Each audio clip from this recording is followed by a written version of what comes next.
Welcome to Wallace on Wire. Today we're talking about Tan Sri Muhyiddin Yassin's exceptionally strong criticism directed at Prime Minister Dato Seri Anwar Ibrahim concerning the reception given to U.S. President Donald Trump during his visit. Yes, and this was, well, it wasn't just your standard political back and forth, was it? No, definitely not. Tan Sri Muhyiddin Yassin, who is the chairman of Parti Pribumi Bersatu Malaysia, he actually issued a formal public statement.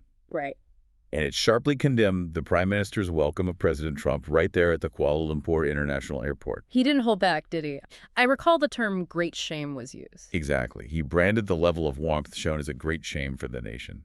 Strong words. Okay, so let's break that down a bit. What exactly drew such intense criticism? What were the specifics? Muhyiddin made it clear he viewed the Prime Minister's actions with real seriousness. He described the welcome specifically as overly warm, joyful, and symbolic. Overly warm, joyful, symbolic. But it wasn't just about being friendly, right? There was a deeper issue he raised. That's correct. It wasn't just about protocol. Muhyiddin argues that this, enthusiastic display, it really triggers a major ethical and diplomatic question for Malaysia. Which is? He's basically asking, has Malaysia shifted its focus? Are we now measuring diplomatic dignity just by guest status, how important the visitor is, rather than by fundamental humanitarian principles? Yeah. That's the core of his argument. So the accusation is that by being so welcoming, so visibly warm, Anwar Ibrahim essentially signaled that the guest's status mattered more than Malaysia's own ethical stance, particularly on human rights. Precisely.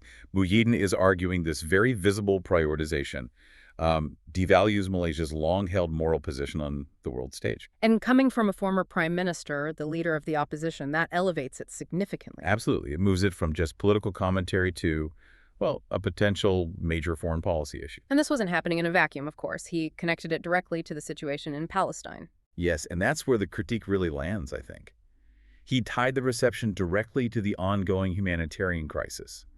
He even mentioned a warning he'd apparently given before in the lower house of parliament. What was the warning? That Malaysian territory is simply not suitable for that kind of celebration, while the Palestinian people in Gaza are, in his words, bloody and starving. Wow. So drawing a very stark contrast there. Extremely stark. And that connection is really the strategic heart of his criticism. Okay. The condemnation seems rooted in this belief that such a warm welcome gives the impression that Malaysia is eagerly celebrating a figure perceived to be openly colluding with the Israeli Zionist regime. A regime which Muhyiddin and his Parti Pribumi Bersatu Malaysia, explicitly accuse of committing genocide against Palestinians in Gaza. Yes, so you can see the massive contradiction he's pointing out. It raises a huge question about narrative consistency, doesn't it? How can Malaysia be such a strong voice condemning the atrocities, yet simultaneously offer what's called an overly warm welcome to a key ally of that regime? It creates an incredible disconnect, visually and politically. Muhyiddin is focusing squarely on those optics. Right. He's arguing the Prime Minister's visible warmth towards, a known supporter of Israel, especially right now. It just undermines every statement of solidarity Malaysia has made for Palestine. And speaking of optics, he really drilled down on one specific detail, didn't he? Something designed to get a reaction. He did. He alleged that the Prime Minister appeared to dance with President Trump during the welcome. That specific image deeply hurts the feelings of Malaysians who sympathize with the Palestinian suffering. He uses it to highlight the hypocrisy, then. Exactly. He points out this perceived contradiction. You have the Prime Minister consistently delivering very strong condemnations against Israel and its allies. Fiery speeches, international forums. Yes, all that strong rhetoric. But then Muhyiddin claims it suddenly faded the moment Trump arrived. Replaced instead by bright smiles and a warm welcome for someone Muhyiddin explicitly paints as a supporter of the Israeli Zionist regime. That contrast is the entire basis of his attack. It certainly forces you to think about consistency in foreign policy, especially for a country like Malaysia that holds strong moral positions, but also needs to engage with global powers. It does. Muhyiddin is basically saying the Prime Minister's actions on the tarmac completely clash with his words on the podium, and that for him, it's irreconcilable. So let's step back slightly. Beyond the handshake, the smiles, the alleged dancing, what's Muhyiddin's overall political branding of President Trump in this whole affair? How does he frame him? Well, his assertion is quite blunt. He says Trump symbolizes American arrogant foreign policy, a policy that, in Muhyiddin's view, provides shelter for the atrocities being committed by the Israeli Zionist regime. So it's not just about Trump the person, it's about what he represents in terms of U.S. policy. So following that logic, extending an overly enthusiastic welcome to that symbol is, in Muhyiddin's view, an immense disgrace for Malaysia, something that undermines the nation's moral standing, especially perhaps in the eyes of the global South. That's a powerful charge, and you can see how it would resonate with certain groups here. But we should probably look at the other side, too, the pressures Anwar might be facing. Absolutely. That's crucial context. While Muhyiddin is focusing very much on the principle, the Prime Minister, Anwar Ibrahim, operates in the world of realpolitik. Meaning the United States is, well, it's the world's largest economy, a major security player in this region, a critical investor. You can't just ignore that. So maintaining stable relations is vital, regardless of who's in the White House. It's arguably essential for Malaysia's economic health, for security cooperation, for attracting foreign direct investment.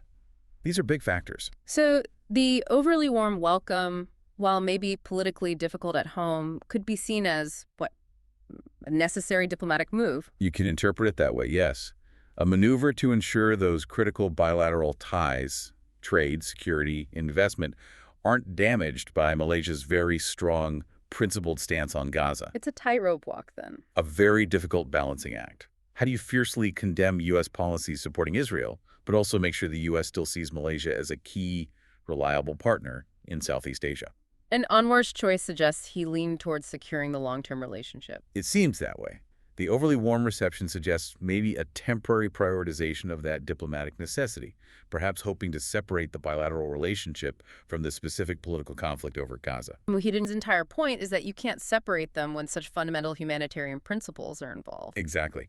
That's the core tension for his political purposes. The political fallout here feels significant because it really forces a public conversation, doesn't it, about where Malaysia draws that line.